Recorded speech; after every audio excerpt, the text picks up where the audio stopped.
Eutrophication पढ़ रहे हैं और यूट्रिफिकेशन के कॉजेज़ की तरफ चले गए हैं, उसके इम्पैक्ट्स को हम स्टडी कर चुके हैं, स्टेजेस ऑफ यूट्रिफिकेशन को हम स्टडी कर चुके हैं।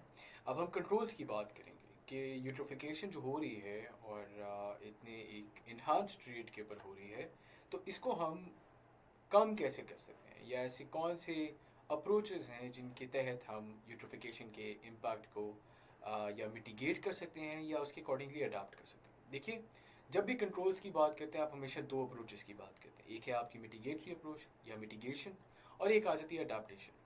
तो अब हम देखते हैं कि हमारी पहली अप्रोच किसके तहत है। हम पहली बात करें कंपोस्टिंग की। So this is a mitigatory approach, mitigation हम करें। क्यों? कंपोस्ट क्या होता है? कंपोस्ट या composting is the process and the product is compost. ठीक है, कंपोस्ट क्या होता है? It is a natural fertiliser. ठीक है, नेचुरल एनवायरनमेंट में जो होता है बन जाता है, उसका एक तरीक़ेकार होता है। उसके अंदर आपका जो ऑर्गेनिक वेस्ट होता है उसको आप एक सर्टन प्रोसेस के तहत कंपोस्ट के अंदर तब्दील करते हैं, जो कि एक नेचुरल फर्टिलाइज़र का काम करता है। नेचुरल फर्टिलाइज़र की अच्छी बात ये होती है कि दे आर नॉट ये इनका इनका आप कह सकते हैं डिस्चार्ज में आपके नाइट्रेट्स और फॉस्फेट्स नहीं आ रहे होते।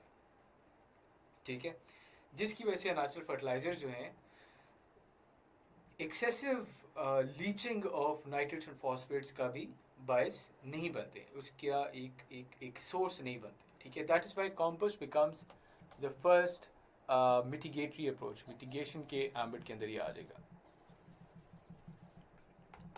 ठीक है, क्या है composting? Practice of converting organic matter such as food residues and decaying vegetation into compost manure. Composting is a process. Compost manure is the end product. The nutrients present in the compost manure are deficient of the high concentration of nitrates and phosphates that feed the algae and the microbes in the water bodies. ये deficiency रखते हैं nitrates की और phosphates की। ये nitrates और phosphates के ऊपर dependent नहीं होते हैं, unlike the contemporary man-made fertilizers, जिसकी वजह से जब अगर वो लीचिंग हो भी जाती है और सरफेस रन के तहत पहुँचते भी हैं, तो algal bloom का बायस कंपोस्ट नहीं बन रहा होता। इसके अलावा अगर बात करें, इसको हम न्यूट्रिएंट लिमिटेशन भी कहते होते हैं। इस method of controlling eutrophication is also known as nutrient limitation. क्यों? क्योंकि न्यूट्रिएंट लिमिटेशन इसको हम इसलिए कहते हैं क्योंकि ज़ाहिर है, अगर आप इसी सेकंड पॉइंट के ऊपर गौर करें, मैंने आपको कहा कि it is deficient in nitrates and phosphate. तो न्यूट्रिएंट लिमिटेशन यानी limitation of the nitrates and phosphates that reach the water body. So this is the first control method. इसके अलावा अगर हम बात करें, बल्कि उससे पहले ये आप देख सकते हैं, this is all natural and organic waste है। आपको एगशेल नज़र आ रहा है, आपको इसके अलावा लीव्स वगैरह नज़र आ रहे हैं, आपको ये कुछ वेजिटेशन नज़र आ रही है, सारा नेचुरल है। ठीक है, एक तकरीबन 14 दिन का प्रोसेस होता है, ये 14 डे प्रोसेस। और इस प्रोसेस में आपने क्या करना होता है? इस वेस्ट को आपने हर दिन इसके हीप्स बना के आपने इसको फिर से मिक्स करना होता है। ठीक है, कंपोस्टिंग के ये एक प्रोसेस है। This is a side information. End result क्या होता है? End result, this black thing is compost and it is a natural fertiliser. ठीक है, फिर अगर हम बात करें आपकी रिड्यूसिंग पोल्यूशन, देखिए हमारा एक मसला था एग्रीकल्चरल फर्टिलाइजर्स का। अगर आपको याद हो कॉजेज में एक हमारा मसला था ऑफ इंडस्ट्रियल डिस्चार्ज। तो उसके अंदर रिड्यूसिंग पोल्यूशन आता है, जिसके अंदर आप वेरियस वाटर ट्रीटमेंट जो है आप इस्तेमाल करते हैं, जिसके अंदर आपका आप कह लें सिंपल फिल्ट्रेशन हो सकती है। ठीक है, इसके अलावा बायोलॉजिकल डाइजेशन। ठीक है, अब ये कुछ जार्गन्स हैं जो कि आप इस्तेमाल कर सकते हैं। Filtration, biological digestion, anaerobic digestion. ठीक है,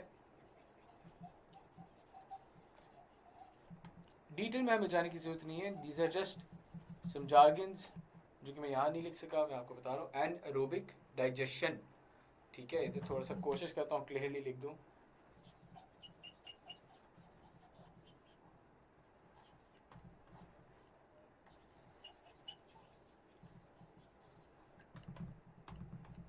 anaerobic digestion, biological digestion, filtration, ठीक है।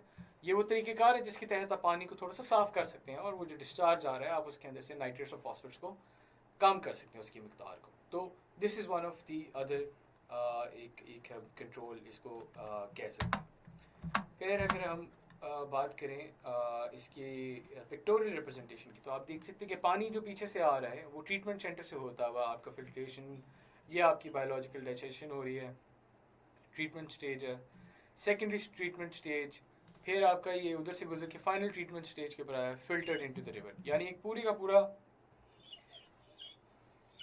ये प्रोसेस दिखा रहे हैं जिसके तहत आपकी फिल्ट्रेशन हो रही है, बायोलॉजिकल डाइजेशन हो रही है और उसके तहत आपका फिर रिवर में डिस्चार्ज हो रहा है। ये भी बाय द वे आप लोगों ने अपने पेपर में लाजमन दिखाना होता है। आपकी pictorial representation is paramount to your environmental science paper. Please remember that, please remember that. फिर अगर हम अडेप्टेशन की बात करें तो नॉन कंप्लायंस के लिए आप अपना जो लॉज हैं उनको थोड़ा सा स्ट्रेंथन करें, ठीक है, ज़ीरो टॉलरेंस दिखाएं। अभी अगर आपके लॉज की बात की जाए, आपके लॉज जो हैं उनके अंदर काफ़ी लूप होल्स पाए जाते हैं। आपके जो फाइन्स हैं वो दे आर वेरी मिनिमल, ठीक है, with regards to the size of a particular organization or particular source which is polluting।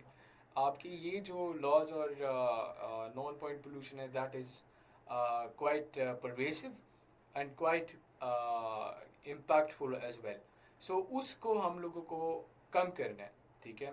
तो उसके लिए ज़रूरी हो जाता है कि आपकी लॉज जो हैं, जो कि आपकी लीगली बाइंडिंग नोशंस होते हैं, वो स्ट्रॉन्ग हों ताकि आप एक्शन ले सके तरीके से अगेंस्ट दी नॉन कन्फॉर्मर्स, ठीक है। सो ये हमारे लिए ज़रूरी हो जाता है। इसके अंदर आपकी अब मैं आपको मिसाल दूँ, इस वक्त आपके ये WWF ने एक स्टडी की थी, रिवर रावी के अंदर तकरीबन डिस्चार्ज हो रहा था ऑफ अराउंड एनालाइज किया गया था 1000 के करीब टेक्सटाइल टैनरीज के डिस्चार्ज को, textile and different industrial sectors, उनके डिस्चार्ज को एनालाइज किया गया था रिवर रावी का। And most of them I can not really quote a number but most of them was untreated waste, ठीक है, मोस्ट ऑफ देम, जिसमें परसेंटेज हायर एंड की तरफ है मोस्ट में भी, ठीक है। तो दैट वाज अनट्रीटेड वेस्ट, ठीक है। तो वो क्यों है? क्योंकि आपके लॉज जो हैं वो इतने स्ट्रॉन्ग नहीं है। सो दिस इज समथिंग जो कि आपकी अडेप्टेशन के एम्बिट के अंदर आ सकता है। फिर अगर हम बात करें अल्ट्रासोनिक रेडिएशन है और मैकेनिकल इरेडिकेशन है, this is also an adaptation approach जिसके तहत आपकी जो सोर्स के अंदर पोल्यूशन हो रही है ऑफ न्यूट्रिएंट्स, उसके तहत जो एल्गाई ब्लूम बन रहा है उनको हटाने के एक तरीके का अल्ट्रासोनिक रेडिएशन है। उसके अंदर आप अल्ट्रासोनिक वेव्स फेंकते हैं जिसके तहत फ्री रेडिकल्स होते हैं जो कि आपके एल्गाई सेल्स को डिस्ट्रॉय कर देते हैं। इसके ये हो रहा होता है, सिंपल एज दैट। आपने रेडिएशंस के साथ उसको जो है इंट्रोड्यूस किया, उसके तहत आपके फ्री सेल्स जो हैं, फ्री रेडिकल्स जो हैं आपके एल्गाई सेल्स को डिस्ट्रॉय करते हुए आगे चलते हुए हमें नजर आते हैं। फिर दूसरा तरीक़ेकार mechanical eradication, removal of large plants mechanically. Algae को आप रिमूव कर दें मैकेनिकली, से बराबर लेके आप खुद से रिमूव कर दें, कोई भी तरीक़ेकार हो सकता है। आप इसको बोर्ड्स में जाके आप इसको हटाना शुरू कर दें। आप जो अंदर मौजूद फाइटोप्लैंक्टन्स और दूसरी हयात है जो कि आपकी लेक का या वाटर बॉडी की हेल्थ के लिए मुश्किल साबित हो रही है, उसको आप सिंपल एज दैट आप निकाल देते हैं मैकेनिकल इरेडिकेशन के through. Mechanical eradication is simply using the mechanical tools to take out the excessive algal blooms और for that matter take out the excessive plantation that is causing algal blooms और the death of the lake, ठीक है।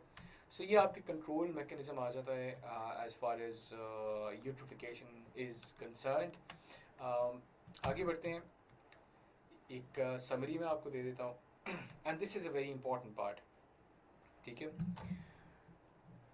ये diagram आप लोगों ने अपने paper के अंदर लाजिमन बनानी है। जब भी यूट्रोफिकेशन का सवाल आएगा इंट्रोडक्शन के बाद आपने ये एक डायग्राम लाजिमन बनानी है which should explain exactly what eutrophication is. इसमें अगर आप देखें वेरी इंपॉर्टेंटली न्यूट्रिएंट इनटेक की बात हो रही है, आपका इधर आ रहा है, इधर आ रहा है, ठीक है। ऑर्गेनिक डीकम्पोजिशन ऑलरेडी दिखा रहे हैं, ठीक है। ये इन्होंने लेक का व्यू दिखाया, आपने वो स्टेजेस भी दिखानी है। इसके बाद इस पिक्चर के बाद आपने स्टेजेस दिखानी है जिसके तहत आप बताएंगे कि इन स्टेजेस के अंदर आप इस स्टेज के ऊपर जाके पहुंचते हैं. This is not entirely a eutrophic state, but आप एक जनरल पिक्टोरियल रिप्रेजेंटेशन दे रहे हैं of the idea of eutrophication. अब आपने दिखाया एल्गल ब्लूम्स को, यहाँ पे एल्गल ब्लूम्स दिखा दिए. दिखाया आपने एल्गल ब्लूम्स जब मरते हैं तो उनकी ऑर्गेनिक प्रेसिपिटेशन होती है विच डिप्लीट्स डिसॉल्व्ड